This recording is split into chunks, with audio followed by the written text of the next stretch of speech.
Hello everyone, in this video I'll be making a couple of featherboards that can be used on things like my table saw and my router table. To make them I used a chopping board that I got from my local supermarket for about £2.50. At the time of recording this that's about $3 US. You could also make them out of wood. If I did I'd probably use some pine.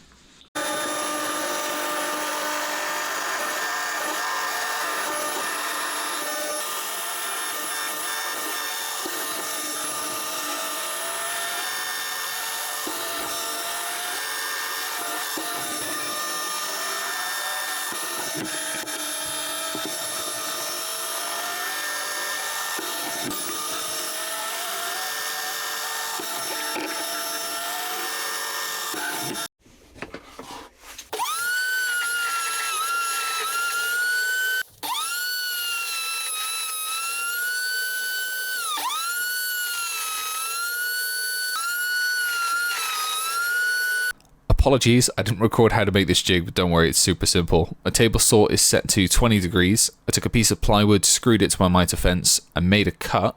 Then I inserted a piece of wood that was about the same thickness as my blade. I unscrewed it, moved it along how thick I wanted the fingers of the featherboard to be. In my case, I think they were 6 to 7 millimeters or a quarter of an inch.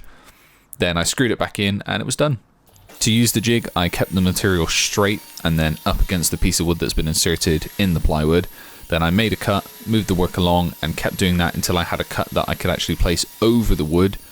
Then I made a cut, moved it along, and kept going until I got to the end of the board.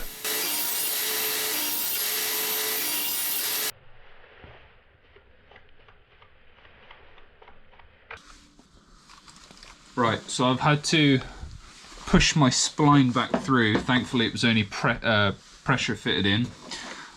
So that I can make this first cut so that the blade doesn't go through here. So I'm just going to eye it up on the back.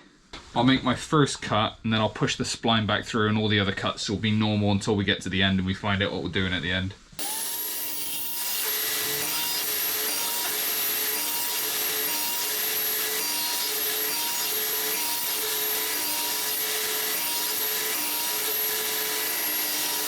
I forgot to mention at the beginning, but I did cut that corner off by hand and it's wonky, so I'm going to have to neaten that side out. Yeah, I'll cut that off there, and then I'll cut this bit off here as well, so this bit's off, and then that should be that one done as well. So what's the purpose of a featherboard? Well, it's a safety tool.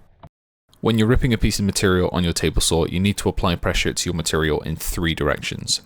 You want to be pushing the material forward through the saw blade. You need to push the material down against the table saw top, and then you'll also want to push it sideways into the fence. Important to note, but don't push the part of the material that's already gone through the saw blade, so only apply sideways pressure to the part of the material that's still in front of the blade. You could do that with a push stick and a push block like this, which Steve Ramsey from Woodworking from Mere Mortal shows you how to make. I'll leave a link below if you haven't already seen one. They're incredibly handy to have. So the push stick will push the material against the fence, which is what the featherboard can also do. The added benefit to using a featherboard is that the material can easily slide forwards, but it has a much more difficult time going backwards. When using a featherboard, make sure it's angled this way. Then push the featherboard snug up against your workpiece and test slide your material through to make sure that it's all okay. It's important that you always have the featherboard placed in front of the saw blade and never in line or behind it. Placing the featherboard anywhere except in front could cause your material to pinch on either side of the blade, which could easily result in kickback. You could also use this exact same design and just make it out of wood if you wanted it a little thicker. Hopefully you enjoyed the video. If you did, please hit the like button and subscribe to stay up to date on future projects.